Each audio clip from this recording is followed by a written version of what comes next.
Praise the lord. మన ప్రభు అయిన యేసుక్రీస్తు శ్రేష్టమైన నామములో మీ అందరికీ కూడా శుభం తెలియజేస్తున్నాం. ఉదయకాల సమయంలో మరొక నూతన దినాన్ని అనుగ్రహించిన మహోన్నతమైన దేవునికి మహిమ కలుగును గాక. పరిశుద్ధ గ్రంథంలో అనేక కృపవార్త కోసం ఎదురు చూస్తూ ప్రార్థిస్తున్నటువంటి దేవుని బిడ్డలందరికీ కూడా ఈ ఉదయకాల సమయంలో నేటి వాగ్దాన భాగంగా యెషయా గ్రంథం 40వ అధ్యాయము 29వ వచనం. యెషయా గ్రంథము 40వ అధ్యాయం 29వ వచనం. సమస్యలను వారికి బలమిచ్చేవాడు ఆయనే, శక్తిహీనులకు బలాభివృద్ధి కలుగుజేయవాడు ఆయనే.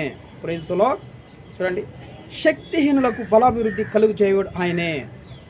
శక్తిహీనులు అంటే బలము లేనివారు, బలము లేనివారు, తక్కువ బలం ఉన్నవారు కదండి. వారికి దేవుడు శక్తిహీనులకు బలాభివృద్ధి కలుగుజేయవాడు ఆయనే. శక్తి లేకుండా ఉంటే మనము ఈ లోకంలో ఏం పని చేయలేం. మన పని చేసుకోలేం, ఇతరుల పనికి కూడా పని చేయలేం, సహాయం చేయలేం, పనికి వెళ్ళలేం. ఇలాగా సమస్యలు మనల్ని శక్తిహీనులుగా చేస్తాయి. దావీదు గొల్యాతుని జయించినటువంటి గొప్ప సైన్యుడు కదా. ఆ దావీదు పరిస్థితులు బాగలేక ఆయన శక్తిహీనుడిగా మారిపోయాడు. కొన్ని పరిస్థితులు అతన్ని ఆవరించడం వలన శక్తిహీనుడిగా మారిపోయాడు. కాబట్టి ఈ లోకంలో ఉన్నటువంటి సమస్యలు మనల్ని శక్తిహీనులుగా చేస్తాయి.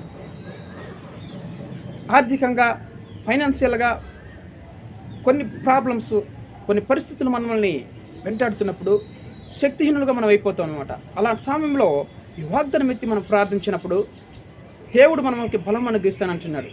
శక్తిహీనులకు బలం కలుగజేయవాడు ఆయనే అని చెప్తుందన్నమాట. ఆయన నుండి మనకి బలం వస్తుంది. కాబట్టి ఈరోజు బలహీనులు ఉద్యోగానికి వెళ్ళాలన్నా, పని చేయాలన్నా, నడవాలన్నా కానీ, ఏం చేయాలన్నా కానీ మనకి శక్తి అనేది ఎంతో అవసరం. బలం ఉండాలి అన్నమాట. బలహీనంగా ఉంటే మనం ఏమి చేయలేము. ఈ లోకంలో ఏమి చేయలేము, ఏమి మాట్లాడలేము, ఎవరికి ఇతరులకు సహాయం కూడా చేయలేము అన్నమాట. మరి దేవుని సన్నిధిలో మనం పని చేయాలన్నా కూడా శక్తి కావాలి. ఆత్మీయంగా మనం ఎదగాలన్నా కానీ, దేవుని పరిచర్య చేయాలన్నా, దేవుని సేవ చేయాలన్నా, మందిరంలో పని చేయాలన్నా కానీ మనకి శక్తి ఎంతో అవసరం కదా.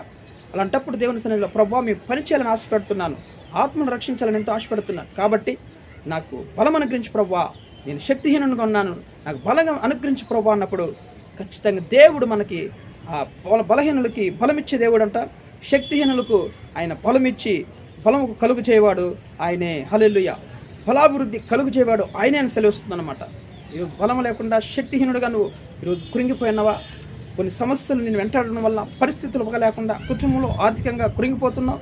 సమస్యలు, బాధలు, ఫైనాన్షియల్గా, ఆర్థికంగా అన్ని విధాలుగా నిన్ను సమస్యలు వెంటాడుతున్నప్పుడు ఈ శక్తిహీనుడిగా ఉన్నామేమో. ఈరోజు దేవుని సన్నిధిలో మోకరించి ప్రార్థన చేయి. ప్రభువా, శక్తిహీనులకు బలమిచ్చే దేవుడివి, సమస్యలను వారికి బలమిచ్చే దేవుడివి, శక్తిహీనులకి బలాన్ని అభివృద్ధి కలిగి చేయగలిగిన శక్తిమంతుడు ప్రభువా అని దేవుని సన్నిధిలో మనం మొరపెట్టినప్పుడు ఖచ్చితంగా శక్తిహీనులకు ఆయన బలమిచ్చి ఆయన ఆత్మానుసారమైనటువంటి కోరికలు నువ్వు పనిచేస్తానని ఎప్పుడైతే దేవుని సన్నిధిలో వేడుకుంటావో నీకు బలం అనుగ్రహిస్తాడు దేవుడు. ఖచ్చితంగా దేవుడు నీకు బలం అనుగ్రహించి దేవుని సన్నిధిలో వాడుకుంటాడనమాట. కాబట్టి అయితే మనం ప్రార్థించాలి. దావీదు శక్తిహీనుడుగా మారిపోయినాడు, గొప్ప యుద్ధాలు చేసినాడు దేవుని కొరకు. ఇంకెంతోమంది శక్తిహీనుగా మారిపోయినాడు. కొన్ని పరిస్థితులు బాగలేని సమయంలో పరిశుద్ధ గ్రంథంలో పితరులు కూడా శక్తిహీనంగా మారిపోయినటువంటి అవకాశాలు ఉన్నాయి కొన్ని. ఈరోజు మనకు కూడా అలాంటి అవకాశాలు వస్తాయి. అయినా కూడా మనం దేవుని సన్నిధిలో విడవక ప్రార్థించాలి. ప్రభువా, శక్తిహీనులకు బలమిచ్చే దేవుడు అని మనము అలాగా దేవుని సన్నిధిలో అడిగినప్పుడు బలం అనుగ్రహిస్తాడు దేవుడు. దేవుని నామానికి మహిమ కలిగిన గాక. ప్రార్థన చేసుకున్నాం. ప్రేమ కలిగిన తండ్రి, ఘనమైన నామాన్ని బట్టి మేము స్తుతిస్తున్నాం. ఉదయకాల సమయంలో మనం ప్రేమించి మంచి వాగ్దానం మా జీవితంలో ఇచ్చిన శక్తిహీనులకి బలమును అభివృద్ధి కలిగి చేయగలిగిన శక్తిమంతుడు ప్రభువా, నువ్వు బలమిస్తానని వాగ్దానం చేసినావు. ఈరోజు మేము నాయన పరిస్థితులు బాగలేక శక్తిహీనులుగా ఉన్నామేమో నాయన, నువ్వు బలాభివృద్ధి కలిగి చేయండి. మా జీవితంలో శక్తిని అనుగ్రహించండి, బలాన్ని తెచ్చేయండి నాయన. ప్రతి ఒక్కరు కూడా నాయన ఉదయకాల సమయంలో ఎంతమంది అయితే నాయన విశ్వాసం ఉంటున్న వాళ్ళందరి జీవితాల్లో మంచి శక్తిని, బలాన్ని తెచ్చేయండి. ఉద్యోగం లేక నాయన శక్తిహీనులు అయిపోయినారేమో, వ్యాపారం జరగక, గర్భఫలం లేక, వివాహం కాకుండా ప్రభు ఎవరైతే శక్తిహీనులుగా బాధపడుతున్నారో వాళ్ళకు బలం తెచ్చేయండి అయా. వాళ్ళకు బలాభివృద్ధి కలుగు చేసిన ఆయన కృప చూపించండి. గర్భిణీ స్త్రీని ముట్టి ఆశీర్వించండి, కృప చూపించమని ప్రార్థిస్తున్నాం నాయన. ఆశీర్వించండి. సమయంలో ప్రతి ఒక్క బిడ్డను కూడా దీవించి సమృద్ధిగా ఆశీర్వించమని ప్రార్థిస్తూ యేసుక్రీస్తు జీవం కలిగిన నామములో ప్రార్థన అడిగి వేడుకొని పొందిన పరలోకపు తండ్రి, ఆమేన్.